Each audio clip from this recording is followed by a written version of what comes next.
అందరికీ నమస్కారం. నేను మీ ఆలయ దర్శిని లక్ష్మణరావు. గత 2 దశాబ్దాల కాలంగా ఆలయ దర్శిని పత్రిక ద్వారా నేను మీకు సుపరిచితమే. ఈరోజు ఈ వెబ్ ఛానల్ ద్వారా మీకు పరిచయం అవుతున్నందుకు మీ అందరికీ శుభాకాంక్షలు తెలియజేస్తున్నాము. అదేవిధంగా ఆనందాన్ని కూడా వ్యక్తం చేస్తున్నాము. గత 2 దశాబ్దాల కాలంగా మా పత్రిక ద్వారా దేవాదాయ శాఖలో జరుగుతున్నటువంటి, ప్రత్యేకించి దేవాదాయ శాఖ ఒక్క విభాగం మీద మాత్రమే కథనాలు రాయడం జరుగుతూ వచ్చినటువంటి పత్రిక. ఇదొక విభిన్నమైనటువంటి పత్రికగా పేర్కోవచ్చు. కారణం ఏంటంటే, జనరలైజ్ చేస్తూ ప్రపంచంలో నలుమూలల నుంచి వెలువడేటటువంటి వార్తలన్నిటినీ ప్రజలకు అందించేటటువంటి పత్రికలు, ప్రచార మాధ్యమాలు ఉన్నటువంటి ఈ తరుణంలో 2002వ సంవత్సరం నుంచి అవిశ్రాంతంగా కేవలం ఆంధ్రప్రదేశ్ రాష్ట్ర దేవాదాయ శాఖ, రాష్ట్ర విభజన తర్వాత తెలంగాణ రాష్ట్ర దేవాదాయ శాఖల యొక్క అవినీతి గురించి, అరాచకాలు మరియు వారి డిపార్ట్మెంట్ శాఖల్లో వివిధ విభాగాల్లో జరుగుతున్నటువంటి అనేక అకృత్యాలను సవివరంగా కథనాల ద్వారా తమకు అందిస్తూ వస్తున్నాం. అయితే వీటిపై అధికారులు స్పందించి అనేక కథనాలపై చర్యలు తీసుకున్న దాఖలాలు కూడా ఉన్నాయి. దీనికి సహకరించింది ముఖ్యంగా 2005లో వచ్చినటువంటి సమాచార హక్కు చట్టం మాకు ముఖ్యమైనటువంటి ఒక సాధనంగా దీనికి తోడ్పడింది. అయితే 2002 నుంచి మేము పత్రిక ప్రారంభించినప్పటికీ 2005 నుంచి మా వరవడి మరింతగా స్ఫూర్తి చెంది సమాచార హక్కు చట్టం స్పందనతో మరింతగా అనేక విషయాలు, సమాచారాలు సేకరించి కథనాలుగా ప్రసారం చేయడం వంటివి మేము చేయడం ద్వారా అనేక ప్రభుత్వ విభాగాలకు, ప్రజలకు, అనేక దేవాదాయ శాఖకు చెందినటువంటి అనేక అరాచకాలకు సంబంధించినటువంటి సమాచారాలు విశదంగా, వివరంగా అందించగలిగాం. ఈరోజు ప్రత్యేకించి అందిస్తున్నటువంటి సమాచారం ఏంటంటే, ఆంధ్రప్రదేశ్ రాష్ట్ర దేవాదాయ శాఖ కమిషనర్లుగా వస్తున్నటువంటి ఐఏఎస్ ఆఫీసర్లు పూర్తి నిరంకుశంగా వాళ్ళ పరిపాలన కొనసాగిస్తున్నారు అని చెప్పడానికి ఉదాహరణమైనటువంటి ఒక ప్రధానమైనటువంటి విషయం గురించి ఈ రోజు నేను మీకు వివరిస్తున్నాను. అయితే ఈ ఆంధ్రప్రదేశ్ రాష్ట్ర దేవాదాయ శాఖ సెక్షన్ 3(4)లలో దేవాదాయ కమిషనర్లు పనిచేయవలసినటువంటి విధి విధానాలు, వారి నియామకానికి సంబంధించిన వివరాలు మరియు దేవాదాయ శాఖకు ఒక కస్టోడియన్ ఆఫ్ ద ఇన్స్టిట్యూషన్, అంటే రాష్ట్రంలోని దేవాలయాలకు చెందినటువంటి అన్నిటికీ సంబంధించినటువంటి బాధ్యత, జవాబుదారీతనం, రక్షణ, పరిపాలనలకు చెందినటువంటి బాధ్యత తీసుకోవాల్సినటువంటి ఐఏఎస్ ఆఫీసర్లు, ఇండియన్ అడ్మినిస్ట్రేషన్ సర్వీస్ నుంచి వచ్చిన ఐఏఎస్ ఆఫీసర్లు ఏ రకంగా ప్రవర్తిస్తూ వారు కేవలం కమిషనర్లుగా కాకుండా ఒక దేశపు రాజులాగా, లేదంటే ఒక మహిళా కమిషనర్లు అయితే ఒక రాణుల్లాగా పూర్తి నిరంకుశ వైఖరితో పరిపాలన చేస్తున్నారు అని చెప్పడానికి ఉదాహరణగా నిలిచేటటువంటి ఒక వివాదాస్పదమైన విషయం గురించి ఈ రోజు నేను మీకు వివరిస్తున్నాను. ఆంధ్రప్రదేశ్ రాష్ట్ర దేవాదాయ శాఖ పరిపాలన సౌలభ్యం కోసం మొత్తం రాష్ట్రాల్లో ఉండేటటువంటి జిల్లాలన్నింటినీ 2 జోన్లకు విభజించి పరిపాలన చేసుకుంటోంది. ఇందులో మల్టీ జోన్ 1, మల్టీ జోన్ 2 2 జోన్లుగా విభజించబడ్డాయి. మల్టీ జోన్ 1 రాజమండ్రి ప్రాంతీయ కమిషనర్ పరిపాలనలో కొనసాగుతుంది. మల్టీ జోన్ 2 తిరుపతి ప్రాంతీయ సంయుక్త కమిషనర్ పరిధిలో పరిపాలన కొనసాగుతుంది. మల్టీ జోన్ 1లోకి వచ్చేటటువంటి జిల్లాల కనుక మనం పరిశీలిస్తే విజయనగరం, విశాఖపట్నం, శ్రీకాకుళం ఇవి జోన్ 1గా, తూర్పు గోదావరి, పశ్చిమ గోదావరి, కృష్ణా జిల్లాలు జోన్ 2గా, గుంటూరు, నెల్లూరు, చిత్తూరు 3 జిల్లాలు జోన్ 3గా, కర్నూలు, అనంతపూర్, కడప ఈ 3 జిల్లాలు జోన్ 4గా పరిపాలనా సౌలభ్యం కోసం వారు విభజించుకున్న వాటిలో వస్తున్నాయి. అయితే ఇప్పుడు ఈ మల్టీ జోన్లో వస్తున్నటువంటి ఈ జోన్ల గురించి వివరించాలంటే, జోన్ 1లో వచ్చేటటువంటి విజయనగరం, విశాఖపట్నం, శ్రీకాకుళాలకి విశాఖపట్నం డిప్యూటీ కమిషనర్ పరిపాలన చేస్తుంటారు. జోన్ 2లో వచ్చేటటువంటి కృష్ణా, తూర్పు గోదావరి, పశ్చిమ గోదావరి జిల్లాలకు చెందినటువంటి కాకినాడ డిప్యూటీ కమిషనర్ పరిధిలోకి ఈ జోన్లు 3 వస్తాయి. తర్వాత నెల్లూరు, గుంటూరు, ప్రకాశం జిల్లా ఈ 3 జిల్లాలు గుంటూరు ఉప కమిషనర్ పరిధిలోకి వస్తాయి. కర్నూలు, అనంతపూర్, కడప, చిత్తూరు ఈ 4 జిల్లాలు కర్నూలు ఉప కమిషనర్ పరిధిలోకి వస్తాయి.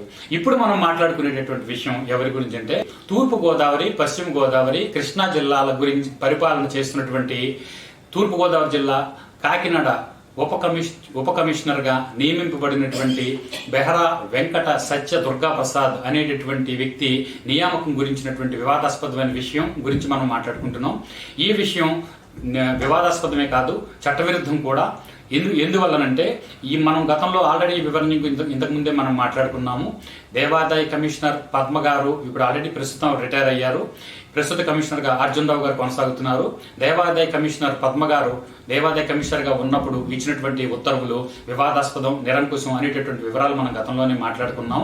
ఆ విషయాల్లో పరంపరంగా ఇప్పుడు మనం మాట్లాడుకునేది దుర్గా ప్రసాద్ నియామకం గురించినటువంటి వివరాలు నేను సంపూర్ణంగా మీకు ఇప్పుడు ఈ వీడియో ద్వారా అందజేస్తున్నాను. దేవాదాయ శాఖ గురించి మరింత వివరంగా చెప్పుకోవాలంటే ఈ దేవాదాయ శాఖ కమిషనర్లుగా వస్తున్నటువంటి వాళ్ళు ఇచ్చినటువంటి అనేక ఉత్తర్వులు వివాదాస్పదం అవుతున్నాయి కాబట్టి వీటిని ఉత్తర్వులు అనడం కన్నా కూడా ఒక దేశపు రాజులు రాణులు ఇస్తున్నటువంటి ఫర్మానాలుగా పేర్కొనడం బాగుంటుందని నా అభిప్రాయం. ఎందుకంటే ఇవి పూర్తి నిరంకుశ ధోరణితో సాగుతున్నటువంటి ఉత్తర్వులుగా మనం ప్రముఖంగా చెప్పుకోవచ్చు. ప్రస్తుతం అధికారి సుమారు తూర్పుగోదావరి, పశ్చిమ గోదావరి, తూర్పు కృష్ణా జిల్లాలకు సంబంధించి 778 సంస్థలకు అధికారిగా వారు పరిపాలన చేస్తున్నారు.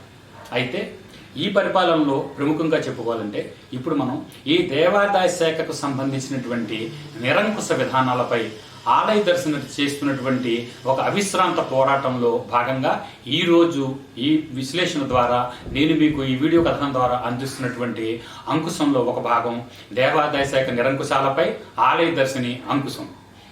ఒక్కసారి మరింత వివరంగా ఏ వివరాలను కనుక పరిశీలించినట్టయితే దేవాదాయ కమిషనర్, గత దేవాదాయ కమిషనర్గా పనిచేసినటువంటి శ్రీమతి పద్మ గారు ఒక వివాదాస్పదమైనటువంటి ఉత్తర్వు దుర్గాప్రసాద్ను కాకినాడ ఉప కమిషనర్గా నియమిస్తూ ఇచ్చారు.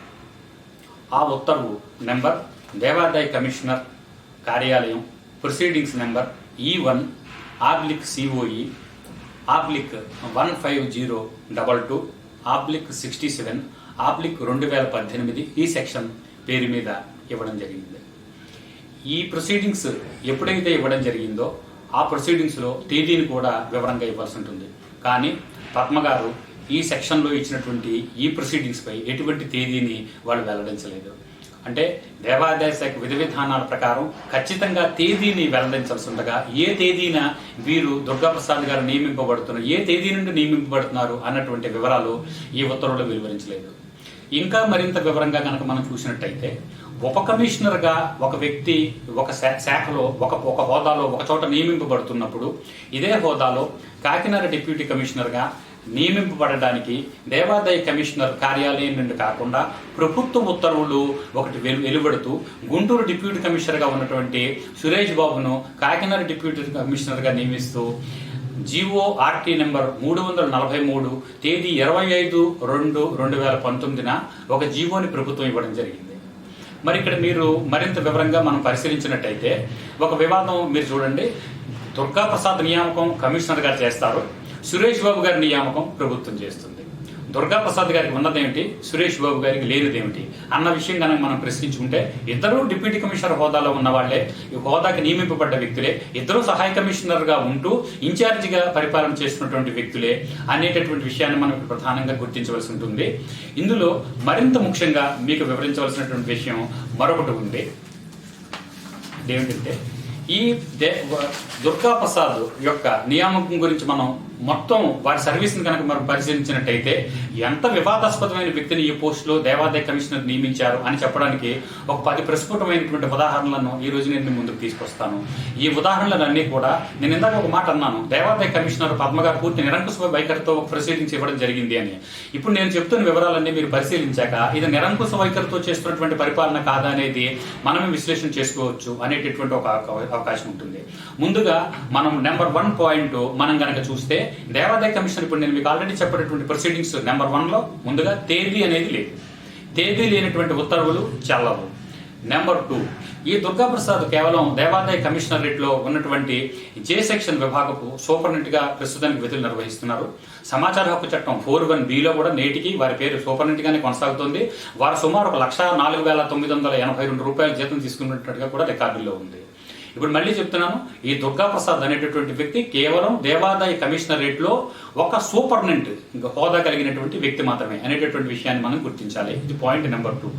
ఇక పాయింట్ నెంబర్ 3, మరి సూపరింటెండెంట్ హోదా కలిగినటువంటి ఒక వ్యక్తి డిప్యూటీ కమిషనర్ కాకినాడకు ఎలా ఇన్ఛార్జ్ హోదాలో వెళ్ళారు, ఎలా వెళ్ళగలిగారు అనే విషయాన్ని మనం ఇప్పుడు పరిశీలిద్దాం.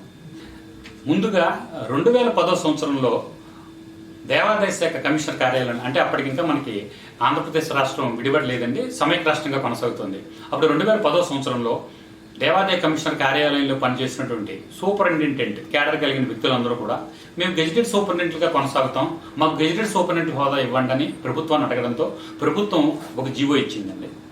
ఆ జీవో నెంబరు 42 తేదీ 22/2/2010. అంటే దేవాదాయ శాఖ కమిషనర్ కార్యాలయంలో పనిచేస్తున్న సూపరింటెండెంట్లందరినీ గెజిటెడ్ సూపరింటెండెంట్గా చేస్తూ ఇచ్చినటువంటి 42 జీవో ఇచ్చాక ఆ జీవోని మరొక ఉద్యోగి ట్రిబ్యునల్లో ఛాలెంజ్ చేయడం జరిగింది. ఎందుకంటే ఈ జీవో కూడా పూర్తి వివాదాస్పదమైనగా ఇవ్వడం జరిగింది. అంటే విధి విధానాలను పాటిస్తూ ఒక రూపకల్పన సరిగా లేకుండా ఇప్పుడు ఉద్యోగులను సూపరింటెండెంట్లను గెజిటెడ్ సూపరింటెండెంట్లుగా కొనసాగడానికి చేస్తున్నటువంటి ఒక ప్రమోషన్. అంటే గెజిటెడ్ సూపరింటెండెంట్ గెజిటెడ్ సూపరింటెండెంట్ అవ్వడం అంటే ఇంచుమించుగా ఒక రకంగా పదోన్నత అని మనం అనుకోవాలి. అయితే రెండోది ఏంటంటే ఈ పదోన్నతి పొందినప్పుడు వాళ్ళకి సహాయ కమిషనర్ హోదా కలిగినటువంటి హోదా వాళ్ళకి చేకూరుతుంది. అది సూపరింటెండెంట్ అందరికీ గెజిటెడ్ సూపరింటెండెంట్లుగా అవడం వల్ల వచ్చినటువంటి ఒక ప్లస్ పాయింట్ గా వాళ్ళకి జరుగుతుంది. అయితే ఈ జీవో 42 ద్వారా వాళ్ళకి అటువంటి అర్హత ఏర్పడేటటువంటి అవకాశం వచ్చినప్పటికీ ఒక సహోద్యోగి ట్రిబ్యునల్కి వెళ్ళి 42 జీవోని ఛాలెంజ్ చేయడంతో ట్రిబ్యునల్ ఆ జీవోని కొట్టేసింది. తిరిగి ఈ గెజిటెడ్ సూపరింటెండెంట్ హోదా ఆశిస్తున్నటువంటి సూపరింటెండెంట్లు అందరూ కలిసి హైకోర్టుకు వెళ్ళి ఆ ట్రిబ్యునల్ ఇచ్చినటువంటి ఆర్డర్ మీద స్టే తెచ్చుకున్నారు. అంటే ఇది ఎప్పుడు జరిగిందంటే 2010 సంవత్సరం ఇంచుమించుగా ఫిబ్రవరి నెలలో జరిగింది. 2010 సంవత్సరం ఫిబ్రవరి నెల నుంచి హైకోర్టు స్టే మీదే వాళ్ళందరూ గెజిటెడ్ సూపరింటెండెంట్ హోదాలో కొనసాగుతూ వస్తున్నారు. కేవలం హైకోర్టు స్టే మీద. అంటే ఒక ఉత్తర్వు ఒక జీవో వచ్చింది, ఆ జీవోని ఛాలెంజ్ చేశారు, ఆ జీవో కొట్టివేయబడింది, ఆ జీవోని స్టే తీసుకొచ్చి స్టే మీద మాత్రమే వీళ్ళు కొనసాగుతున్నారనే విషయం ముందుగా మనం గుర్తుపెట్టుకోవాల్సిన విషయం ఉంటుంది. తర్వాత దీని మీద ఏం చేశారంటే 2018 అంటే సమైక్య రాష్ట్రం ఏర్పడ్డాక 2018 సంవత్సరంలో 2010 సంవత్సరంలో ఇచ్చినటువంటి 42 జీవోకి విధి విధానాలు రూపొందిస్తూ, అంటే అప్పుడు గెజిటెడ్ సూపరింటెండెంట్లకు ఎటువంటి విధి విధానాలు ఉంటాయి, ఎటువంటి రూల్స్ ఉండాలి, ఎటువంటి రూల్ పొజిషన్ ఉంటుంది అనేటటువంటి విధి విధానాలు సంపూర్ణంగా దానిలో మెన్షన్ చేస్తూ తిరిగి ఒక 2098 పేరు మీద 8/6/2018 మరొక జీవో ఇవ్వడం జరిగింది. ఒకసారి ఈ 298 జీవో తేదీ 8/6/2018 వచ్చినటువంటి జీవో గురించి ఉన్నటువంటి వివాదం మరొకసారి మనం క్షుణ్ణంగా పరిశీలిద్దాం. ఈ జీవోలో సర్వీస్ రూల్స్ అనేటటువంటి ఒక విభాగాన్ని వీళ్ళు దీనిలో పొందుపరిచారు. దీనిలో ఏబి అనేటటువంటి 2 మార్గదర్శక సూత్రాలు వాళ్ళు దీనిలో నమోదు చేసుకున్నారు. దీనిలో these rules shall be called as service rules for the post of gazetted superintendents and gazetted special category stenographer in the office of the commissioner endowments department Andhra Pradesh which is equivalent to the post of assistant commissioner of endowments అని ఏ విభాగంలో రాసుకుని B విభాగంలో these rules shall be deemed to have come in force with effect from 22/2/2010 అని దీనిలో నమోదు చేసుకున్నారు. అంటే ఈ 298 జీవో అంటే 2018లో వచ్చినటువంటి ఈ జీవో ఎప్పటి నుంచి అమల్లో అవుతుందంటే 2010 సంవత్సరం నుంచి అమలవుతున్నట్టు దేవాదాయ శాఖ లెక్కల్లో ఉంది. దీనికి కారణం ఏంటంటే వాళ్ళు ఒక రెట్రాస్పెక్టివ్ యాంగిల్లో ఈ జీవోని ప్రజెంట్ చేస్తున్నారు. కారణం ఏంటంటే 2010లో 42 జీవో ఇచ్చినప్పుడు దానిలో విధి విధానాలు రూపొందించుకోలేదని మనం ఆల్రెడీ మాట్లాడుకున్నాం కాబట్టి ఆ విధి విధానాల రూపకల్పన వాళ్ళు 2018లో చేసుకుంటారనమాట. అంటే పరిపాలనా సౌలభ్యం కోసం సుమారు 8 సంవత్సరాల తర్వాత 8 సంవత్సరాల ముందు వచ్చినటువంటి ఒక జీవోకు సంబంధించిన విధి విధానాలు 8 సంవత్సరాల తర్వాత రూపొందించుకుంటారనమాట. దీనివల్ల దేవాదాయ శాఖ వాళ్ళని అడిగేవాళ్ళు పెట్టేవాళ్ళు ఎవరు లేదని అర్థమవుతుంది. వాళ్ళ ఇష్టారాజ్యంగా వాళ్ళు ప్రవర్తిస్తారు, వాళ్ళ ఇష్టారాజ్యంగా వాళ్ళు పాలన చేసుకుంటారు, వాళ్ళ ఇష్టారాజ్యంగా వాళ్ళు పదవులు స్వీకరిస్తారు, లేదంటే పదవులు పొందుతారు అని చెప్పుకోవడానికి ఇది ఒక ముఖ్యమైన ఉదాహరణ. ఇది పూర్తిగా చట్టవిరుద్ధమైనటువంటి పని అయినా సరే వాళ్ళు ఇదే మాదిరిగా చేస్తున్నారు. రా should be a prospective way, it should not be a retrospective way అనే ఒక బేసిక్ సూత్రం లాలో ఉన్నప్పటికీ కూడా దేవాదాయ శాఖ దాన్ని పట్టించుకోలేదు. ఈ జీవోలో దాన్ని ఎక్కడ అమలు చేయలేదు. ఇంకా అంతేకాకుండా మరొక చట్టవిరుద్ధమైనటువంటి పని దేవాదాయ శాఖ వాళ్ళు చేస్తున్నట్టుగా ఇదే జీవో ద్వారా నేను మీకు ఉదాహరిస్తాను. ఈ జీవోలోని 3వ పేజీలో 6వ పాయింట్లో ట్రాన్స్ఫర్స్ అండ్ పోస్టింగ్స్ అని ఒకటి చెప్పడం జరిగింది. Transfers and postings of the gazetted superintendents and gazetted special category stenographer shall be made by the commissioner endowments department Andhra Pradesh. The transfers and postings shall be with in the office of the commissioner of endowments department Andhra Pradesh only అని వారంతటి వారి ఈ జీవోలో వాళ్ళు mention చేసుకున్నారు. నేను చదివిన దానికి వాటికి మీరు అందరి విజ్ఞులందరికీ అర్థమయ్యే ఉంటుంది. దేవాదాయ కమిషనర్ కార్యాలయంలో పనిచేస్తున్నటువంటి ఉద్యోగులు ఎవరైనప్పటికీ కూడా ఈ జీవో ద్వారా స్పెషల్ కేటగిరీగా వచ్చినటువంటి సూపరింటెండెంట్ అందరూ గెజిటెడ్ సూపరింటెండెంట్లు అయినందువల్ల ఆ గెజిటెడ్ సూపరింటెండెంట్లు అందరూ కూడా కమిషనర్ కార్యాలయంలో మాత్రమే పనిచేయాలి. బయట ఎక్కడా కూడా ఏ జోన్లోనూ వాళ్ళు పనిచేయడానికి వీలు కాదు అని చాలా స్పష్టంగా చెబుతున్నటువంటి జీవో ఇది. దీనిని కూడా వాళ్ళు పక్కన పెట్టారు అని చెప్పడానికి ఉదాహరణ ఏంటంటే, కేవలం కమిషనర్ ఆఫీసులో మాత్రమే పని చేయవలసినటువంటి ఒక సూపరింటెండెంట్ హోదా కలిగిన ఈ బెహరా వెంకట సత్యదుర్గా ప్రసాద్ అనే వ్యక్తి మరి ఈ రోజు కాకినాడకి ఎలా బదిలీ అయ్యారు అన్నదానికి ఎవరు సమాధానం చెప్తారు? వాడు 298 జీవోని అనుసరించి మేము స్పెషల్ గ్రేడ్ సూపరింటెండెంట్లు అయ్యాము, మాకు గెజిటెడ్ సూపరింటెండెంట్లు అయ్యాము అని వాళ్ళు చెప్పుకుంటూ వస్తున్నారు. కానీ ఇదే జీవోలో మెన్షన్ చేసినటువంటి పాయింట్లు తిరగేసి వాళ్ళకు అనుకూలంగా మలుచుకుంటున్నారు. దీనిలో ఉన్నటువంటి పాయింట్లను వాళ్ళే పట్టించుకోవట్లేదని చాలా స్పెసిఫిక్గా అర్థమవుతుంది. అందువల్ల 298 జీవోను కూడా వాళ్ళ పరిపాలనా సౌలభ్యం కోసం ఈ 298 జీవోని చేత ఎంత చాకరీ చేయించుకుంటున్నారు అనేది కూడా మనకు అర్థమవుతుంది. జీవోలను కూడా ఇంత వింతగా వాడడం అనేది మనం ఎక్కడ కనీవిని చూసి ఉండం. ఆంధ్రప్రదేశ్ రాష్ట్ర ప్రభుత్వం ఇచ్చేటటువంటి జీవోలన్నీ కూడా ప్రభుత్వం ఇస్తుంది ఆన్ బిహాఫ్ ఆఫ్ గవర్నర్. ఈ జీవోలో మీరు ఎక్కడైనా సరే ప్రతి జీవోలోను కింద చూడండి, by order and in the name of governor of Andhra Pradesh అని వెలువడేటటువంటి జీవోలు ఇంత హాస్యాస్పదంగా, ఇంత విచిత్రంగా, ఇంత అసహ్యంగా ఉంటాయని మనం ఎక్కడ ఎక్స్పెక్ట్ చేయనటువంటి విధంగా ఈ జీవో ఉంది. ఈ జీవోని అదే విధంగా వాళ్ళు వాడుకుంటున్నారు.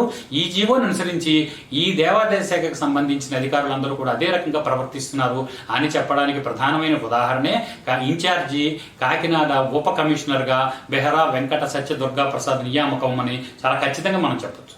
ఈ 298 జీవోని ప్రభుత్వం విడుదల చేసినప్పుడు 8/6/2019 ఒక అబ్స్ట్రాక్ట్గా విడుదల చేశారు. అబ్స్ట్రాక్ట్గా విడుదల చేయడం అంటే పౌరుల నుండి ఎక్కడైనా అభ్యంతరాలు ఉంటే కనుక ఆ అభ్యంతరాలన్నింటినీ క్రోడీకరించి సేకరించి ఎవరైనా అభ్యంతరాలు తెలియజేస్తే వాటిని పరిశీలించి అభ్యంతరాల పరిశీలన తర్వాత మాత్రమే దాన్ని గెజిట్ నోటిఫికేషన్ చేస్తారు. దీనికి సుమారు 30 రోజుల సమయం ఉంటుంది. అయితే దీనిలో ఈ జీవోని గెజిట్ నోటిఫికేషన్ చేయడానికి మాత్రం మీరు 4 రోజుల టైమే తీసుకున్నారు. 8/6/2018 జీవో ఇచ్చినటువంటి మన్మోహన్ సింగ్ గారి ప్రభుత్వం 12/6/2019 రెవెన్యూ ప్రిన్సిపల్ సెక్రటరీగా వీరు దీనిని గెజిట్ నోటిఫికేషన్ చేయడం అనేది జరిగింది. ఇది కూడా పూర్తి వివాదాస్పదమైనటువంటి విషయం. దీనికి కారణం ఏంటంటే ఈ 298వ జీవో అబ్స్ట్రాక్ట్ మీద అబ్జెక్షన్స్ వ్యక్తం చేస్తూ నేను ఒక లేఖని వారికి పంపించడం జరిగింది. 10/8/2018 నా వద్ద ఉన్నటువంటి అభ్యంతరాలు సుమారు 20 పాయింట్లుగా పేర్కొంటూ నేను దీని మీద అభ్యంతరాలు వ్యక్తం చేశాను. అయితే ఈ అభ్యంతరాలను వాళ్ళు ఖాతరు చేయలేదు. గెజిట్ నోటిఫికేషన్ కేవలం 4 రోజులు మాత్రమే సమయం తీసుకుని గెజిట్ నోటిఫికేషన్ ఇవ్వడం జరిగింది. ఇది కూడా పూర్తి వివాదాస్పదమైనటువంటి విషయంగా మనం దీన్ని గుర్తించాలి. ఇప్పుడు కాకినాడ ఉప కమిషనర్గా నియమించబడినటువంటి దుర్గాప్రసాద్ యొక్క నియామక పత్రాల గురించినటువంటి మరింత వివరంగా ఈ విషయం గురించి వివరించాలంటే ఒక చిన్న విషయం చెప్పాలి. ఈ ప్రొసీడింగ్స్ నెంబర్ E1/COE/15022/67/2018 ఈ సెక్షన్ నుంచి కమిషనర్ పద్మ గారు ఇచ్చినటువంటి ఉత్తర్వులు చాలా హాస్యాస్పదంగా ఉన్నాయని చెప్పాలి.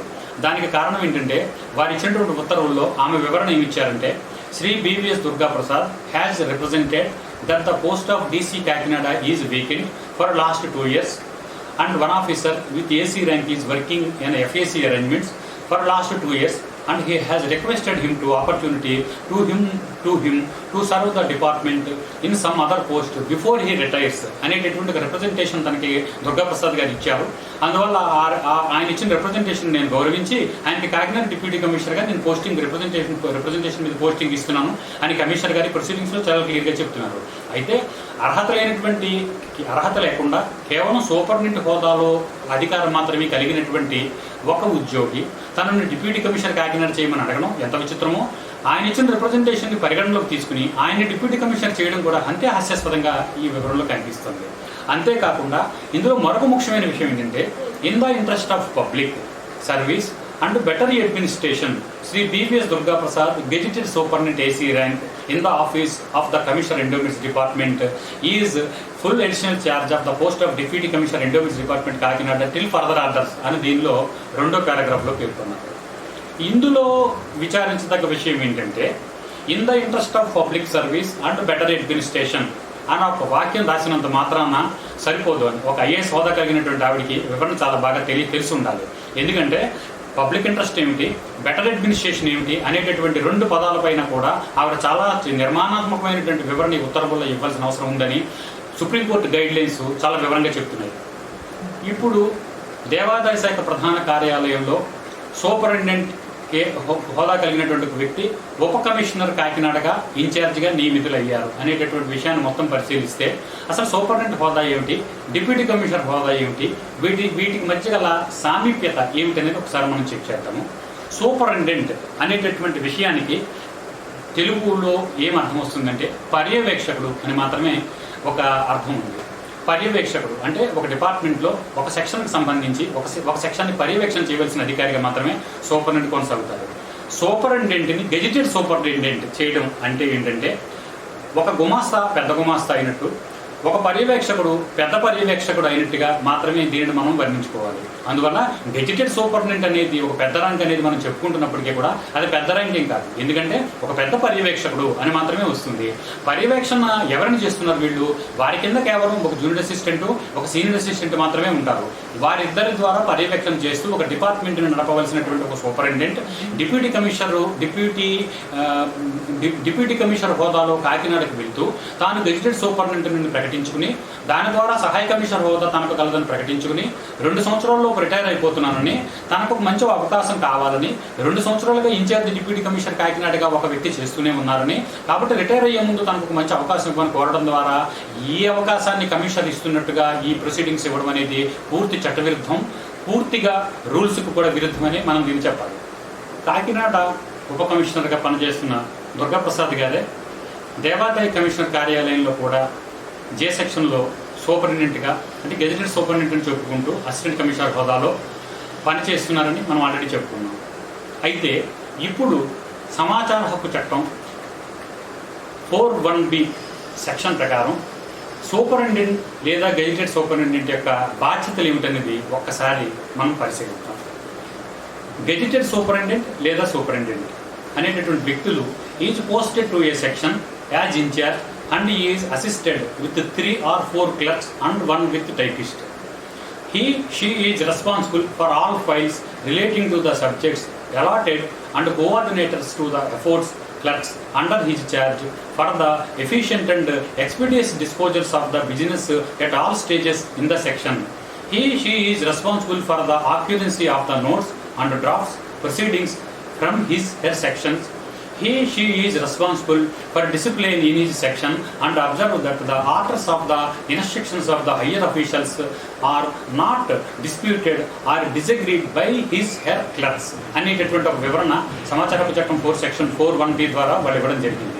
మరి ఇక్కడ విధి విధానాలు పరిశీలిస్తే కాకినాడ ఉప కమిషనర్ హోదాలో కాకినాడలోనే ఉంటూ 773 సంస్థలను తూర్పుగోదావరి, పశ్చిమ గోదావరి మరియు కృష్ణా జిల్లాలకు సంబంధించినటువంటి 6B ఇన్స్టిట్యూషన్ పరిపాలన చేయడం ఎంత కష్టసాధ్యమైన విషయం అందరికీ తెలుసున్న విషయం. అందరికీ కష్టసాధ్యమైన విషయం తెలిసినటువంటి విధంగా కాకినాడ డిప్యూటీ కమిషనర్గా పనిచేస్తున్న వ్యక్తి ఇప్పుడు గెజిటెడ్ సూపరింటెండెంట్గా ఉంటూ మళ్ళీ ప్రధాన కార్యాలయంలో ఈ బాధ్యతలన్నీ నిర్వహించగలరా అని మనం ప్రశ్నిస్తే ఎవరు సమాధానం చెప్తారు? అంతేకాక మరొక ముఖ్యమైన విషయం ఏంటంటే, అసలు ఈ ఉప కమిషనర్గా దుర్గాప్రసాద్ నియమించబడినప్పటి నుండి సుమారు 2018 సంవత్సరాంతంలో ఆయన నియమించబడినట్టుగా తేదీ లేదు కాబట్టి మనం చెప్పుకోవచ్చు సుమారు 2 సంవత్సరాలు అవుతుంది. ఈ 2 సంవత్సరాలుగా ఆయన ప్రధాన కార్యాలయానికి వచ్చి ఒక్క ఫైల్ మీద కూడా గెజిటెడ్ సూపరింటెండెంట్ హోదాలో సంతకం పెట్టిన దాఖలాలు లేవు. ఇప్పుడు మరొక ముఖ్యమైన విషయాన్ని పరిశీలిద్దాం. ఈ దేవాదాయ శాఖ ప్రధాన కార్యాలయంలో సుమారుగా 16 సెక్షన్లకు సంబంధించినటువంటి విభాగాలు పనిచేస్తుంటాయి. ఇవన్నీ ముఖ్యమైనటువంటి సెక్షన్లు. వీటికి సంబంధించే గెజిటెడ్ సూపరింటెండెంట్లు, జూనియర్ అసిస్టెంట్లు, సీనియర్ అసిస్టెంట్లు, ఉప కమిషనర్లు, సహాయ కమిషనర్లు, అడిషనల్ కమిషనర్లు, వీరి మీద కమిషనరు దేవాదాయ శాఖ ప్రధాన కార్యాలయంలో పనిచేస్తుంటారు. వీరందరూ కలిసి నిర్వహించేటటువంటి విషయం ఏంటంటే సుమారు 13 రకాల చట్టాలు లేదా విధి విధానాలు, రూల్స్ అండ్ రెగ్యులేషన్స్కి సంబంధించినటువంటి విధి విధానాలు ఉన్నటువంటి సబ్జెక్టులను వీళ్ళు డీల్ చేస్తుంటారు.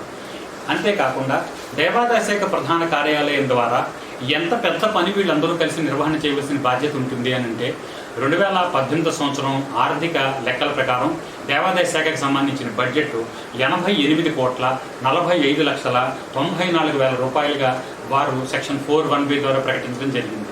అంటే సుమారు 89 కోట్ల రూపాయల బడ్జెట్కి సంబంధించినటువంటి విధి విధానాలు నిర్వహించవలసిన ముఖ్యమైనటువంటి 16 విభాగాల అధికారులు, సెక్షన్ సూపరింటెండెంట్లు కలిగినటువంటి ఒక దేవాదాయ శాఖ ప్రధాన కార్యాలయంలో ఒక ముఖ్యమైనటువంటి సెక్షన్ నిర్వహించే సూపరింటెండెంట్ గత 2 సంవత్సరాలుగా డ్యూటీకి రాకుండా ఉన్నప్పుడు ఆ సెక్షన్ బాధ్యతలు ఎవరు నిర్వహిస్తారు అన్నదానికి ఎవరు సమాధానం చెబుతారు? దుర్గా ప్రసాద్ అనే ఒక దిగువ స్థాయి ఉద్యోగిని పెద్ద కేడర్ గల కాకినాడ డిప్యూటీ కమిషనర్ హోదా గల అధికారిగా నియమించడం వల్ల డిపార్ట్మెంట్కి మరింతగా ఏర్పడినటువంటి సంక్లిష్ట పరిస్థితులను ఇప్పుడు నేను వివరిస్తాను. ఎందుకంటే వీరికి అర్హత లేదు, కేవలం సూపరింటెండెంట్ హోదాలో పనిచేస్తున్నారు. వీరు గెజిటెడ్ సూపరింటెండెంట్ కూడా కాదు, దానివల్ల సహాయ కమిషనర్ హోదా రాదు, దానికి ఇచ్చినటువంటి జీవోలన్నీ చెల్లుబాటు కావు.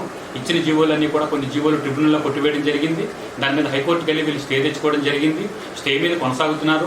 తర్వాత ఇచ్చిన 282 జీవోలో కూడా విధి విధానాలన్నీ కూడా రెట్రాస్పెక్టివ్ యాంగిల్లో మాత్రమే ఉన్నాయి, ప్రాస్పెక్టివ్ యాంగిల్లో లేవు అని మనం ఆల్రెడీ మాట్లాడుకోవడం జరిగింది. ఇప్పుడు దీని మీద అంటే సీనియర్ అధికారులకు ప్రమోషన్లు ఇవ్వడం కోసం అని చెప్పి ఒక జీవో ఒకటి ప్రభుత్వం వెలువరించింది. దాని ద్వారా డిపార్ట్మెంట్లో ఉండే సీనియర్లందరికీ పదోన్నతులు ఇవ్వవలసినటువంటి బాధ్యత ఏర్పడింది. ఈ పదోన్నతులు ఇవ్వవలసినటువంటి బాధ్యతలో గుంటూరు డిప్యూటీ కమిషనర్గా పనిచేసినటువంటి సురేష్ బాబు అనేటటువంటి ఒక వ్యక్తిని కాకినాడ ఉప కమిషనర్గా బదిలీ చేశారు. బదిలీ చేస్తూ ప్రభుత్వం ఇచ్చిన జీవో నెంబర్ 343 తేదీ 25/2/2019 అంటే దుర్గాప్రసాద్ నియామకానికి కమిషనర్ సర్క్యులర్ ఇస్తారు, సురేష్ బాబు నియామకం కోసం ప్రభుత్వం మాత్రం జీవో ఇస్తుంది. దీని వ్యత్యాసాన్ని కూడా మనం ముఖ్యంగా గమనించవచ్చు. అంటే how they are influencing the డిపార్ట్మెంట్ని ఇన్ఫ్లుయెన్స్ చేయడం ద్వారా ఏ రకంగా దిగువ స్థాయి ఉద్యోగులు తమ పరపతిని పెంచుకుంటూ అనేక రకాలైనటువంటి అనధికారిక కార్యక్రమాలకు సాగిస్తూ అక్రమాలకు, అరాచకాలకు పాల్పడే అవకాశాలు ఉన్న పోస్టింగులు పొందుతున్నప్పుడు ఒక నిరంకుశ ధోరణిలో కమిషనర్ ఏ రకంగా ఈ పోస్టింగ్ ఇచ్చారు అనే దానికి సమాధానం చెప్పాల్సిన బాధ్యత నేటికి కమిషనరేట్ మీద ఉంది. అయితే ఈ సంక్లిష్టత మరింతగా ఏ రకంగా వెళ్ళిందంటే జీవోఎంఎస్ నెంబర్ 343 ప్రకారం కాకినాడ ఉప కమిషనర్గా సురేష్ బాబును నియమిస్తూ ప్రభుత్వం ఉత్తర్వులు జీవో ప్రకారం ఇచ్చినప్పటికీ కూడా ఆ పోస్టును వారు సురేష్ బాబుకి ఇవ్వడం జరగలేదు. దుర్గాప్రసాదే ఆ పోస్టింగ్లో కొనసాగుతూ వచ్చారు. అందువల్ల తనకు ఉన్నటువంటి పోస్టింగ్ను డిప్యూటీ కమిషనర్ గుంటూరు పోస్టింగ్ను ఇన్ఛార్జిగా ఉన్నటువంటి సహాయ కమిషనర్ గుంటూరు శ్రీనివాసరావు గారికి అప్పచెప్పి అక్కడ పోస్టింగ్ తీసుకోవడానికి వెళ్ళిన సురేష్ బాబుకి కాకినాడ ఉప కమిషనర్ పోస్టింగ్ ఇవ్వకపోవడంతో సంక్లిష్టత మరింత ముదిరిందని చెప్పాలి. ఇప్పుడు దీనికి మరింత పొడిగింతగా మరొక విషయం చెప్తారు. మరి సురేష్ బాబుని డిప్యూటీ కమిషనర్ గుంటూరు నుంచి తొలగించి కాకినాడకి పంపించడం జరిగినప్పుడు కాకినాడ డిప్యూటీ కమిషనర్గా ఉన్నటువంటి దుర్గాప్రసాద్ వారికి ఛార్జ్ హ్యాండ్ ఓవర్ చేయలేదు. అందువల్ల సురేష్ బాబుకి ఇచ్చినటువంటి పోస్టింగు ఆయన ఇవ్వకపోవడంతో వారు ఖాళీగా ఉండడం అనేది జరిగింది.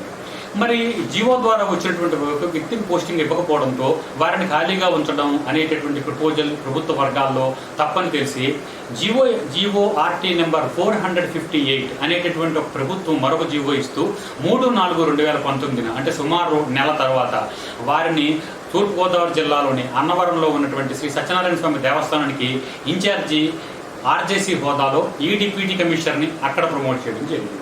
అంటే ఇది మరొక చట్టవిరుద్ధమైనటువంటి ప్రక్రియ. ఈ జీవోకు కూడా విలువ లేదని చెప్పాలి. ఎందుకంటే ప్రాంతీయ సంయుక్త కమిషనర్ హోదా కలిగినటువంటి హోదా కలిగినటువంటి దేవస్థానంలో అక్కడ కార్యనిర్వహణాధికారిగా పనిచేయాలంటే కంపల్సరీ ఆర్జేసీ హోదా కలిగినటువంటి వ్యక్తి అయినా ఉండాలి, లేదంటే స్పెషల్ గ్రేడ్ డిప్యూటీ కలెక్టర్ అయినా అయి ఉండాలి అనేటటువంటి విధి విధానాలు కోర్టు తీర్పులు ఉండడం వల్ల ఈయన ఇన్ఛార్జి కమిషనర్గా అక్కడికి వేసి త్రినాథరావు గారు అక్కడ ఉన్నటువంటి ఇన్ఛార్జి త్రినాథరావు గారిని మళ్ళీ తిరిగి ఆర్జేసీ రాజమండ్రికి మళ్ళీ బదిలీ చేయడం జరిగింది. అందువల్ల ఒక వ్యక్తి, ఒక అనర్హుడైనటువంటి వ్యక్తి కాకినాడ డిప్యూటీ కమిషనర్గా తిష్ట వేసుకుని కూర్చోవడం వల్ల ఇప్పటికీ తిరిగి ప్రభుత్వం 3 జీవోలు ఇవ్వడం జరిగింది. కానీ ఈ 3 జీవోల వల్ల ముగ్గురు వ్యక్తులు ఇబ్బంది పడేటటువంటి పరిస్థితి వచ్చింది. మొదటగా ఇబ్బంది పడ్డవారు రెగ్యులర్గా కాకినాడ ఉప కమిషనర్గా పనిచేసినటువంటి రమేష్ బాబు. వారిని అన్నవరం అసిస్టెంట్ కమిషనర్గా వాళ్ళు ట్రాన్స్ఫర్ చేశారు. దుర్గాప్రసాద్ని అక్కడ వేశారు. అనర్హత ఉన్నప్పటికీ, ఆయన కంటే దిగువ శ్రేణి ఉద్యోగి అయినప్పటికీ కూడా. రెండవది, సురేష్ బాబు డిప్యూటీ కమిషనర్ హోదా కలిగిన వ్యక్తి. ఆయన ఛార్జ్ ఇవ్వకపోవడంతో ఈయన 2 నెలల పాటు సుమారుగా ఒక విధంగా కంపల్సరీ వేకెన్సీలో ఉండాల్సి వచ్చింది. మూడవది, మరొక జీవో ప్రభుత్వం ఇవ్వడం ద్వారా ప్రాంతీయ కమిషనర్ హోదాకి ఈయన బదిలీ చేయడం ద్వారా త్రినాథరావు గారిని మళ్ళీ రాజమండ్రి ప్రాంతీయ కమిషనర్గా మళ్ళీ తీసుకురావాల్సి వచ్చింది.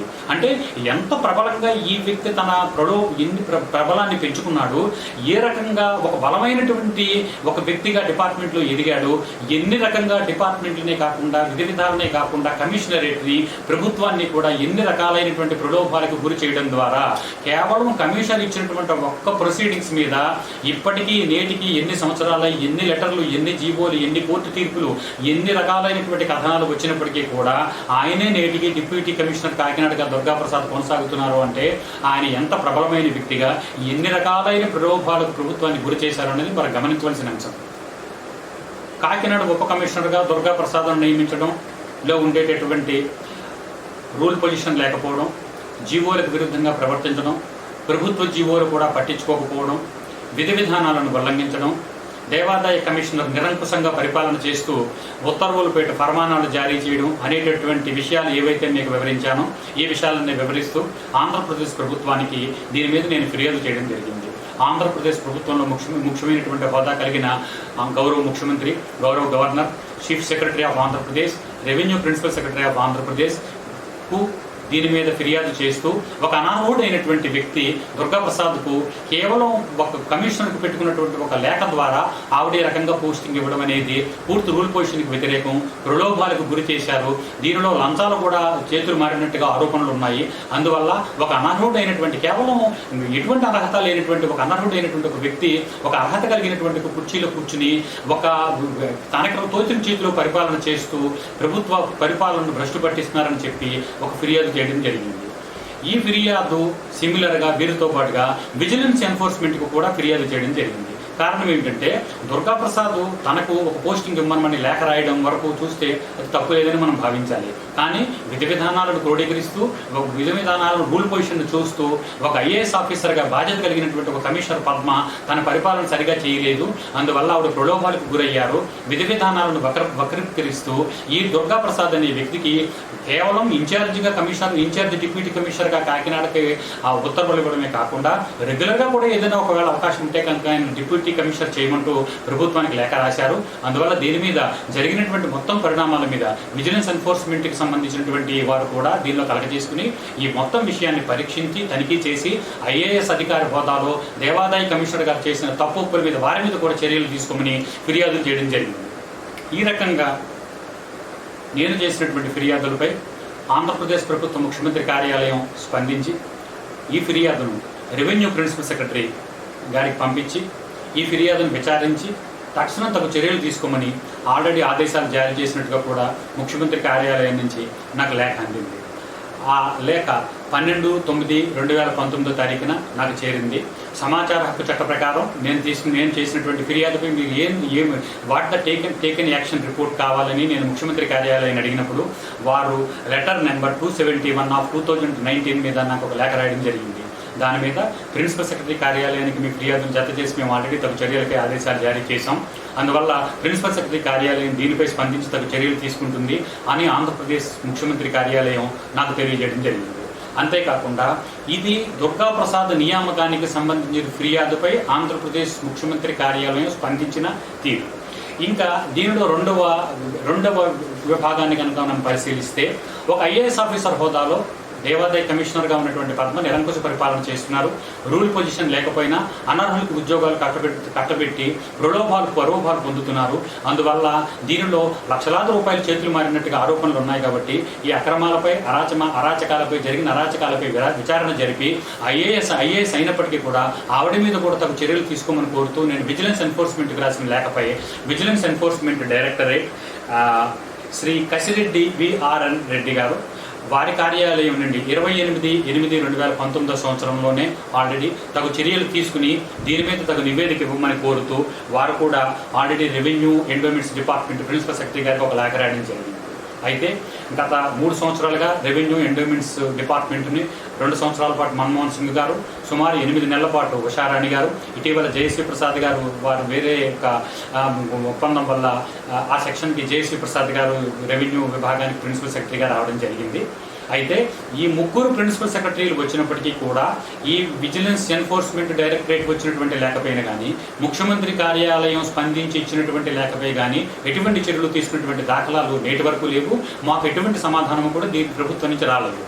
ఈ విధంగా కమిషనర్ హోదాలో పద్మ గారు దుర్గా ప్రసాద్ను కాకినాడ ఉప కమిషనర్గా నియమిస్తూ ఇచ్చినటువంటి ఉత్తర్వుల్లో ఎక్కడా కూడా ఉప కమిషనర్ కాకినాడ నియామకంలో అప్రూవ్డ్ లిస్టు కానీ, సీనియారిటీ లిస్టు, జోనల్ కన్సిడరేషను, ప్రమోషన్ లిస్టులు పరిశీలించి రూల్ పొజిషన్ ప్రకారం తీసుకున్నటువంటి నిర్ణయంగా ఇది కనబడటం లేదు. అంతేకాకుండా దేవాదాయ కమిషనర్ కార్యాలయంలో ఇందాక చెప్పుకున్నట్టుగా ఒక ప్రధానమైనటువంటి విభాగాన్ని చూడవలసిన ఒక సూపరింటెండెంట్ గత 2 సంవత్సరాలుగా ఆయన కాకినాడ ఉప కమిషనర్ అయ్యాక అసలు ప్రధాన కార్యాలయానికి రాలేదని తెలిసింది. ఎందుకంటే సమాచార హక్కు చట్ట ప్రకారం దుర్గా ప్రసాద్ కాకినాడ ఉప కమిషనర్ అయ్యాక వారు ప్రధాన కార్యాలయంలో గెజిటెడ్ సూపరింటెండెంట్ హోదాలో ఎన్ని ఫైళ్లు క్లియర్ చేశారు, ఎన్ని ఫైళ్ల మీద సంతకాలు చేశారు, ఎన్ని ఫైళ్ల మీద ఎటువంటి యాక్షన్లు తీసుకున్నారో తెలియజేయమని సమాచార హక్కు చట్ట ప్రకారం సమాచారం అడిగినప్పటికీ నేటికి కూడా ఆ దరఖాస్తుకు ఎటువంటి సమాచారం రాలేదు. అందువల్ల అనధికారికంగా కూడా వాడు ప్రధాన కార్యాలయానికి వచ్చి పనిచేయడం లేదని తెలిసింది. ఇక్కడ మరొక ముఖ్యమైన విషయంగా మనం చెప్పాలంటే ప్రస్తుతం ఏ ప్రభుత్వ అధికారైనా తాను ఎక్కడైతే పనిచేస్తున్నారో దానికి అతి సమీపంగా మాత్రమే ఉంటూ సుమారు 10 కిలోమీటర్లు 15 కిలోమీటర్ల దూరంలో మాత్రమే నివాసం ఉంటూ పరిపాలన చేయాలి అనేటటువంటి విధి విధానాలు ఉన్నాయి. సరే, మరి ఇప్పుడు విచారిస్తే డిప్యూటీ కమిషనర్ కాకినాడగా ఉన్న వ్యక్తి దుర్గా ప్రసాద్ అనే ఆయన కాకినాడలో నివాసం ఉంటూ దుర్గా ప్రసాద్ కాకినాడ ఉప కమిషనర్గా పనిచేస్తున్నారా, లేదా గెజిటెడ్ సూపరింటెండెంట్గా ఉంటూ విజయవాడలో ఉంటూ విజయవాడ కమిషనరేట్లో సూపరింటెండెంట్గా పనిచేస్తున్నారా, లేదా ఆయన స్థిర నివాసం హైదరాబాద్లో ఉంది కాబట్టి హైదరాబాద్ నుంచి 2 చోట్లకి వచ్చి పరిపాలన చేస్తున్నారా అనేటటువంటి విషయాలపై కూడా ప్రభుత్వం దీని మీద తక్షణం చర్యలు తీసుకోవాల్సిందిగా కూడా ఫిర్యాదులు పేర్కొనడం జరిగింది. ఫిర్యాదులో ఇది కూడా ఒక భాగంగా మేము ఆల్రెడీ నమోదు చేయడం జరిగింది. ఈ విధంగా కాకినాడ ఉప కమిషనర్గా ఇన్ఛార్జ్ ఉప కమిషనర్గా దుర్గా ప్రసాద్ నియామకంపై ఆంధ్రప్రదేశ్ ముఖ్యమంత్రి గారికి ఫిర్యాదు చేసిన విధంగానే చీఫ్ సెక్రటరీ ఆఫ్ ఆంధ్రప్రదేశ్ మరియు గవర్నర్ కార్యాలయానికి మరియు రెవెన్యూ ప్రిన్సిపల్ సెక్రటరీ కార్యాలయానికి డైరెక్ట్గా ఫిర్యాదులు చేసినప్పటికీ కూడా వారి నుండి ఎటువంటి స్పందన లేకపోవడం అనేది చాలా విచారకరమైన విషయం. ఎందువల్లనంటే అక్కడ రెవెన్యూ ప్రిన్సిపల్ సెక్రటరీ కార్యాలయం కూడా దేవాదాయ శాఖకు అనుసంధానంగా పనిచేస్తూ అక్కడ సిబ్బంది కూడా తీవ్ర ప్రలోభాలకు గురవుతున్నట్టు, తన ఉప కమిషనర్ కాకినాడగా తాను కొనసాగడానికి ఎటువంటి అడ్డంకులు లేని పరిస్థితులు సృష్టించుకోవడం కోసం ఈ దుర్గా ప్రసాద్ అనేటటువంటి ఒక ఉద్యోగి అనేక రకాలుగా అనేక మంది ఉద్యోగులను ప్రలోభాలకు గురి చేస్తున్నట్టుగా కూడా అనేక ఆరోపణలు ఉన్నాయి. ఈ ఆరోపణలన్నిటి మీద కూడా సవివరంగా విచారణ జరపాలి. వారిని నియమించడమే తప్పు కాబట్టి అసలు ఆ నియామకాన్ని రద్దు చేయాలని చెప్పి ఆల్రెడీ కూడా ఫిర్యాదులో ఒక సారాంశంగా పేర్కొనడం జరిగింది. అయితే ఇంత జరిగినప్పటికీ కూడా ఒక సందర్భంలో నేను వ్యక్తిగతంగా ప్రాంతీయ కమిషనర్ రాజమండ్రి వారిని సంప్రదించడం కోసం వారి కార్యాలయానికి వెళ్ళడం జరిగింది. అప్పటి ప్రాంతీయ కమిషనర్గా ఉన్నటువంటి ప్రాంతీయ కమిషనర్ గారు నేను ఉన్నప్పుడే కాకినాడ ఉప కమిషనర్ గారు కూడా వారి పని మీద వారు అక్కడికి వచ్చారు. వచ్చినప్పుడు మాటల సందర్భంలో ఒక ఫైల్ మీద సంతకం చేయించుకుని కాకినాడ ఉప కమిషనర్ గారు వెళ్ళిపోయాక తిరిగి ప్రాంతీయ కమిషనర్ గారు నాతో నవ్వుతూ మాట్లాడుతున్న ఒక మాట ఈ సందర్భంలో కంపల్సరీ చెప్పాలి. ఆయన అన్నది ఏంటంటే, ఏమండి మీరు ఇప్పుడు చూశారు కదా కాకినాడ డీసీ గారు మాలా కాదండి, ప్రాంతీయ కమిషనర్గా ఉన్నా కూడా మాకు కేవలం 70 సంస్థలేనండి, ఉప కమిషనర్గా ఉన్నా కూడా ఆయనకి 778 సంస్థలండి, ఇంచుమించుగా దేవాదాయ కమిషనర్గా కన్నా ఆయనే ఎక్కువ సంపాదిస్తున్నట్టుగా ఉన్నట్టుందండి అని నవ్వుతూ ఆయన వ్యాఖ్యానించారు. ఆయన నవ్వుతూ వ్యాఖ్యానించినప్పటికీ కూడా ఆ వ్యాఖ్యలు నిజమని మనం అనుకుని తీరాలి. కారణం ఏంటంటే 778 దేవస్థానాలను పరిపాలన చేస్తున్నటువంటి ఒక వ్యక్తి ఉప కమిషనర్ దుర్గా ప్రసాద్. అయితే ఆ సంస్థలకు సంబంధించిన విషయాలు మాట్లాడుకోవాలంటే 5 లక్షల ఆదాయం నుంచి 25 లక్షల రూపాయల లోపు ఆదాయం కలిగినటువంటి సంస్థలన్నీ కూడా డిప్యూటీ కమిషనర్ పరిధిలోకి వస్తాయి అని చెప్పి 6B ఇన్స్టిట్యూషన్ల పరిధిలోకి వస్తాయని ఆల్రెడీ చట్టం చెబుతోంది. అందువల్ల ఒక సుమారు 778 సంస్థల పరిపాలనను వదిలిపెట్టడం అంటే కోట్లాది రూపాయల ఆదాయాన్ని వదులుకోవడమేనని దేవాదాయ శాఖలో పనిచేసినటువంటి ఒక క్లర్క్ స్థాయి నుండి కమిషనర్ స్థాయి వరకు అందరికీ తెలుసనంటే మనం ఆశ్చర్యపడవలసిన అవసరం కూడా లేదు. కాబట్టి ఈ విషయం గురించి ఇంకా మరింతగా చెప్పాలన్నా కూడా సమయాభావం ఉంది. అందువల్ల చివరగా ఈ విషయం గురించి చెప్పదలిచేది ఏంటంటే, ప్రభుత్వం ఉంది, ప్రభుత్వం దగ్గర మేము చేసిన ఫిర్యాదులు ఉన్నాయి, అధికారులు ఉన్నారు, పరిపాలన చేస్తూనే ఉన్నారు, ఫిర్యాదులు అందుతూనే ఉన్నాయి, చర్యలు మాత్రం లేవు. అందువల్ల విధి విధానాలు పాటించకుండా అనర్హులను అర్హత గల పోస్టుల్లో వేసినప్పుడు సీనియర్ అధికారులు కూడా న్యాయస్థానాన్ని ఆశ్రయించిన పక్షంలో ఈ దుర్గాప్రసాద్ నియామకం కూడా ప్రశ్నార్థకమయ్యి ప్రభుత్వం మరింత అభాసుపాలయ్యే అవకాశం ఉంది. అదేవిధంగా మరొక ముఖ్యమైన విషయం నేను ఇప్పుడు మీకు వివరిస్తాను. విజయవాడ కనకదుర్గ దేవస్థానంలో కూడా ఇటువంటి సంఘటన ఒకటి జరిగింది. సురేష్ బాబు అని ఒక అనర్హత కలిగిన డిప్యూటీ కమిషనర్ హోదాలో ఉన్నటువంటి వ్యక్తిని ప్రాంతీయ కమిషనర్ హోదాకు పోస్టు చేస్తూ విజయవాడ ఇంద్రకీలాద్రి దేవస్థానానికి ఈవోగా నియమించారు. అయితే అక్కడ కూడా ఒక వ్యక్తి ఆ నియామకాన్ని ప్రశ్నిస్తూ విజయవాడకి చెందిన ఒక వ్యక్తి హైకోర్టులో కోవారెంట్ పిటిషన్ దాఖలు చేశారు. కోవారెంట్ పిటిషన్ అంటే అనర్హులను అర్హులను చేస్తూ ప్రభుత్వం కనుక పోస్టింగులు ఇస్తే ఆ పోస్టింగుల్లో ఉన్నటువంటి వ్యక్తి ఇచ్చినటువంటి ఉత్తర్వులు ఏవి కూడా చెల్లుబాటులో ఉండవు. వారు ఎన్ని సంవత్సరాలైనా పనిచేయనివ్వండి, ఎంతకాలమైనా సరే పనిచేయనివ్వండి, from the date of the joining నుంచి కూడా ఈ కోవారెంట్ పిటిషన్ దాఖలై దానిపై జడ్జిమెంట్ వచ్చే వరకు ఇచ్చినటువంటి ఉత్తర్వులన్నీ చెల్లుబాటు కావు అని చెప్పేటటువంటి విధంగా అట్రాక్ట్ అయ్యేటటువంటి పిటిషన్ని కోవారెంట్ పిటిషన్ అని అంటారు. ఈ కోవారెంట్ పిటిషన్ దాఖలు చేయడంతో సురేష్ బాబు అనే వ్యక్తిని అనర్హుడిగా ప్రకటిస్తూ ఈ కోవారెంట్ పిటిషన్పై తక్షణం అతను తొలగించాలి, అతను ఇచ్చినటువంటి ఆదేశాలు ఏవి అమలు కాదని హైకోర్టు జడ్జిమెంట్ ఇవ్వడం జరిగింది. అయితే ఇప్పుడు దుర్గాప్రసాద్ విషయంలో కూడా ఈ కోవారెంట్ అట్రాక్ట్ అవుతుందని మనం కంపల్సరీ గ్రహించి తీరాలి.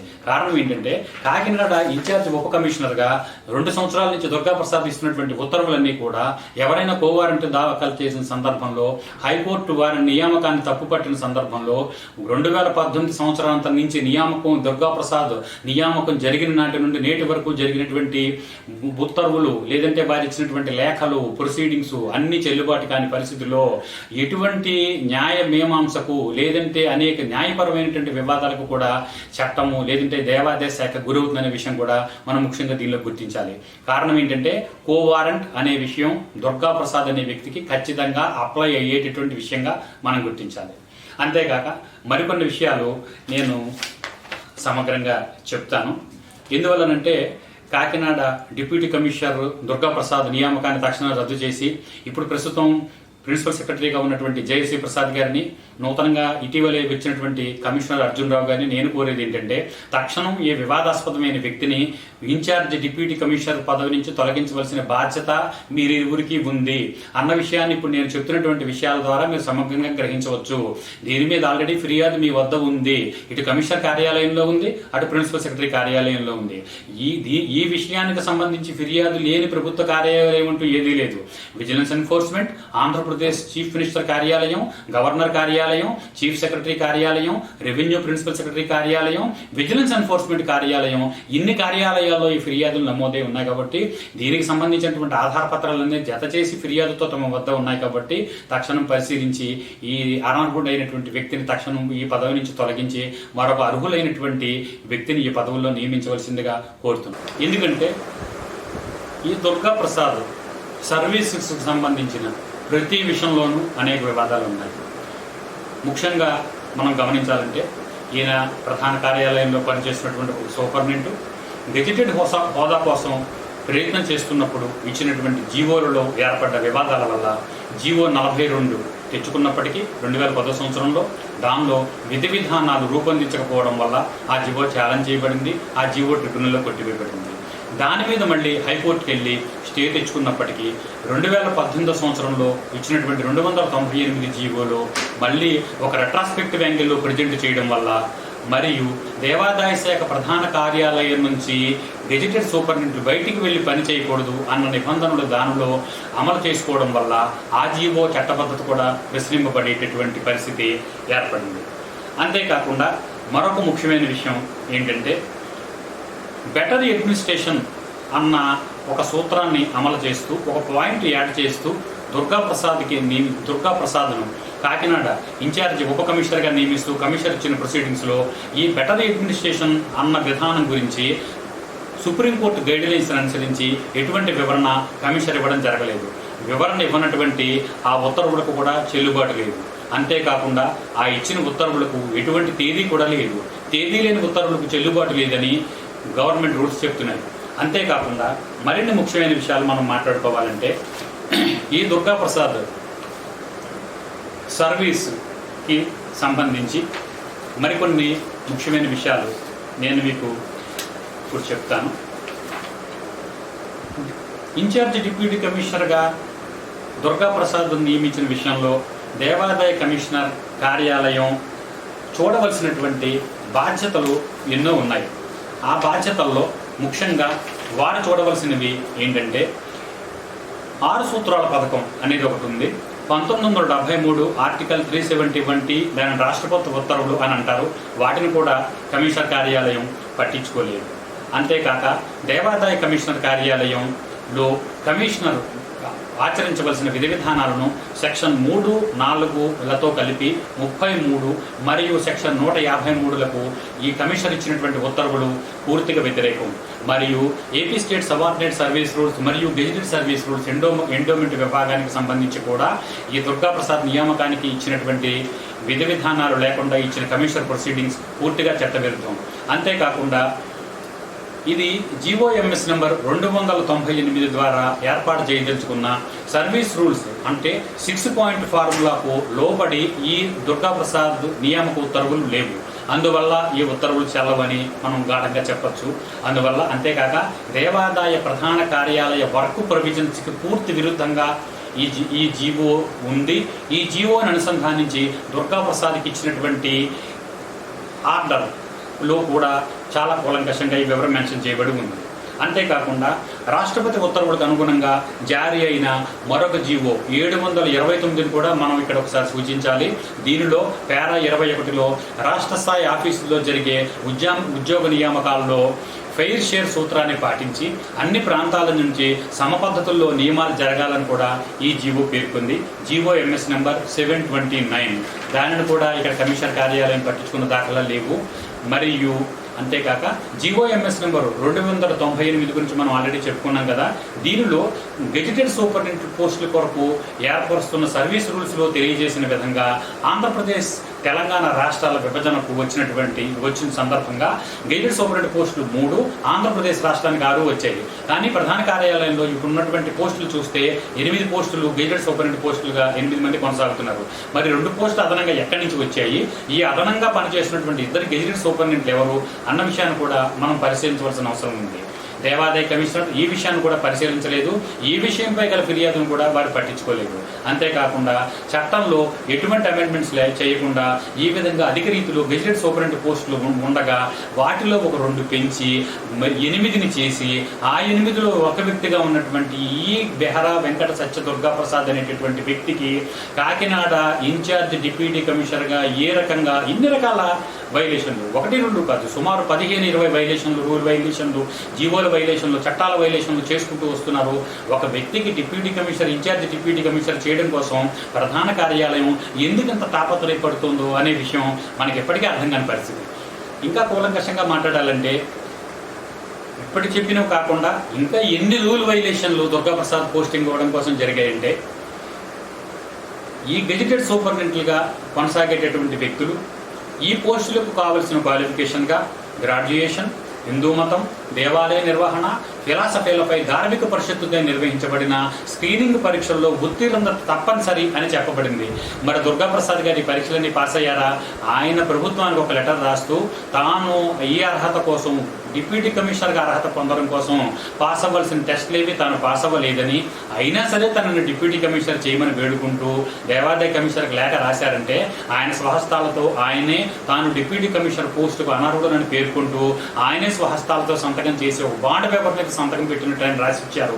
ఈ విషయాన్ని కూడా కనీసం కమిషనర్ పట్టించుకోలేదు. ఆయన తాను అనర్హుడిని అని పేర్కొంటూ లెటర్ రాసిస్తే ఆ లెటర్ని బేస్ చేసుకుని అనర్హుడైనటువంటి ఈ వ్యక్తిని కూడా అనర్హుడిని పేర్కొంటూ కమిషనర్ ప్రభుత్వానికి లెటర్ రాస్తూ అప్పటి దేవాదాయ కమిషనర్ పద్మ గారు, ఆమె పూర్తి వివాదాస్పదరాలే కాదు, ఆమె వివాదాల్లో దిట్ట కూడా. అందువలన నేను ముందే చెప్పాను, ఆమె కేవలం ఇది ప్రొసీడింగ్స్ ఇచ్చి ఊరుకోలేదు, ఇది ఒక ఫర్మానా జారీ చేసిన విధంగా ఆవిడ జారీ చేసి ప్రభుత్వానికి మరొక లేఖ రాశారు. ఏంటంటే దుర్గాప్రసాద్కి ఏమాత్రం అవకాశం ఉన్నా కూడా రెగ్యులర్ డీసీగా ప్రమోషన్ ఇచ్చే అవకాశాలు మీరు పరిశీలించండి అని కూడా రాశారు.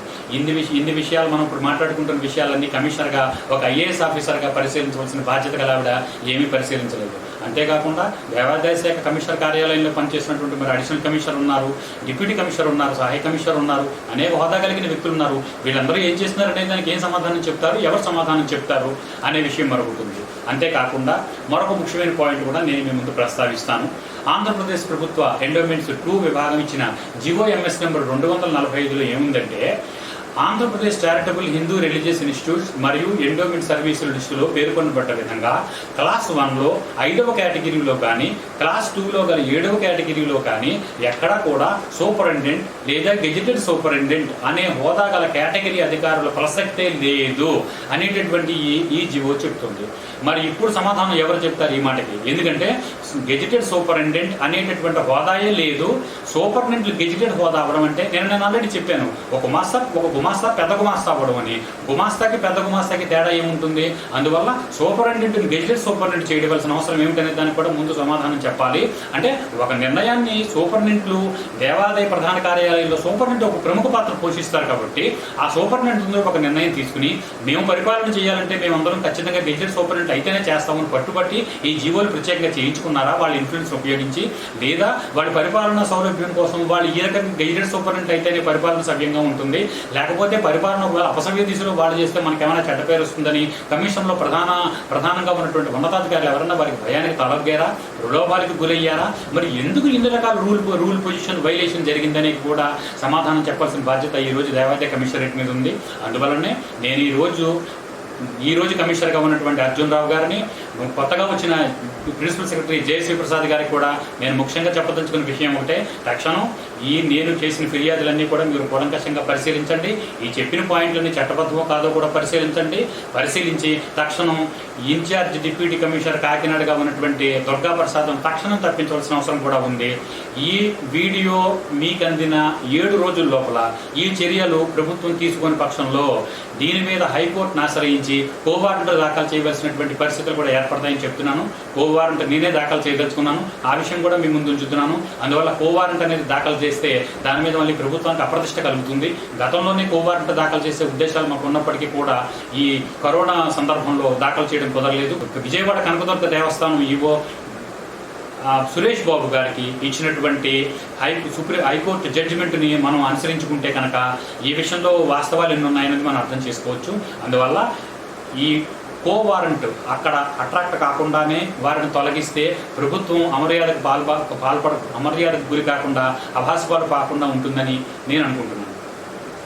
ఈ దుర్గా ప్రసాద్ నియామకం అనేటటువంటి విషయంలో దేవాదాయ శాఖ ఎటువంటి నిరంకుశ వైఖరితో అప్పుడు దేవాదాయ కమిషనర్ పద్మ గారు ఒక ఫర్మానా జారీ చేస్తూ ఎన్ని రకాలుగా ఉత్తర్వులు వైలేట్ చేశారు, ఎన్ని జీవోలు ఎన్ని ఉత్తర్వులు ఉల్లంఘనలకు గురయ్యానటువంటివి ఇప్పుడు నేను వివరించినటువంటి విషయాల వల్ల ఇప్పటికీ అందరికీ అర్థమై ఉంటుంది.